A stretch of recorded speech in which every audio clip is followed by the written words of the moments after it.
Hindi yun. Hindi na. Hurry up.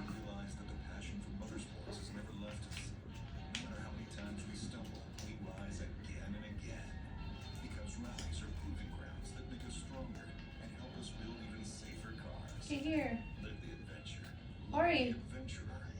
Hurry. Here. Here.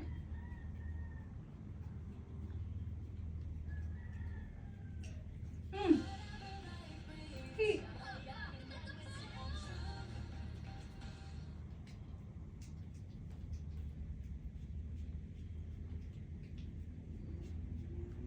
Dali, dali. Ay, nako, par. Par. Sa side na to guys, konti lang yung time kasi natin dito at dito lang tayo nandito sa side na to. Ito daw yung Niagara Falls ng Taiwan. Ay, hindi tayo mani sausage naman. Masarap yan, guys. Daming tao talaga.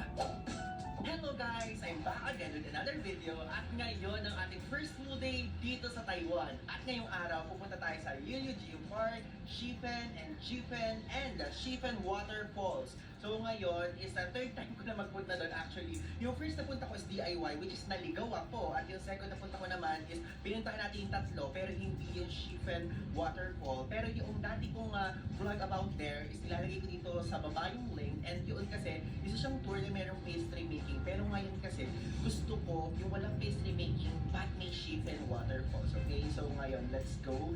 And alam nyo, naka long sleeve so parang jacket na knitted ako dito ngayon sa Taiwan. And I assumed noong una na malamig dito. Guys, medyo malamig naman siya. Kaya lang hindi yung mas malamig pa sa Baguio. I mean, mas malamig pa sa Baguio sa atin compared dito ngayon. At to be clear ngayon po ay February 20. Dati kasi nagpunta ako dito February 28 to March 1st week. Ang lamig talaga that time. Pero ngayon hindi ganun kalamig. Pero okay, yun lang. Tara na, pumunta na tayo sa meet-up point. Kasi ang meet-up point itong tour na to ay sa Ximen Station Exit 4. Dalawa siya actually. Ximen Station Exit 4 at sa Taipei 101 Exit 4. So pwede kayo mamili doon. So ngayon, doon tayo sa Ximen kasi malapit yon sa akin dito sa Taipei Main Station area. At 10 o'clock yung meet-up point. Okay, 10 o'clock. Let's go. Ayan! Good morning, Taiwan! Ayan! I'm so excited! And guys, alam nyo ngayon, talagang na-charge talaga akong mabuti.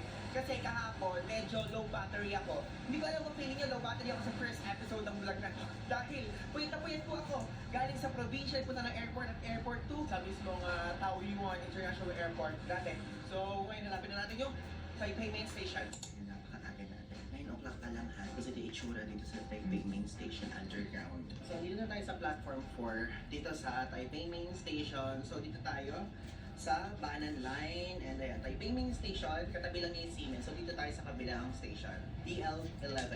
Ayan, nandito tayo sa Ximen Station at dyan tayo pupunta sa Exit 4. Tingnan natin sa Legend. Ayan, according sa Legend, Hengyang Road ang pangalan ng Exit 4 ha. Okay, ayun yung Exit 4. Then, ayan, nakita niya si Kuya naka-yellow. Sa kanya tayo. No, this is mine. This is for Yeoyu. Ano, okay, mali tayo. Hindi pa pala siya yun. Kasi 10 o'clock pa naman yung call time. So, maaga ka pa naman. Anong oras pa lang ba? 9:30 pa lang pala. Ayan, kapag ka dumating kayo ng maaga, kapag ka same tayo ng tour na binog, so, ayan o, pwede kayo bumili dito ng parang bread talk nila. Breads, tapos itong highlight, ito parang 7-Eleven. Pwede yan dito. Tara, mag-check na muna tayo ng mga food na pwede natin kain. Alam niyo, ito gusto ko to. Pakita ko sa inyo. I mean, gusto ko siyang i-try ha. Hindi ko pa na-try. Pero parang itlog siya na nakababay sa pipa yan. So, yung tama, ilalagay ko dito sa ibaba kung ano talaga yan. Ito yung nakain ko sa Japan. Meron ba siya sa ilalim? Ay, wala. Hindi ito yung parang ganun, may Japanese technology. Wala siyang ganun. So, yan. Medyo maliit lang tong part na to.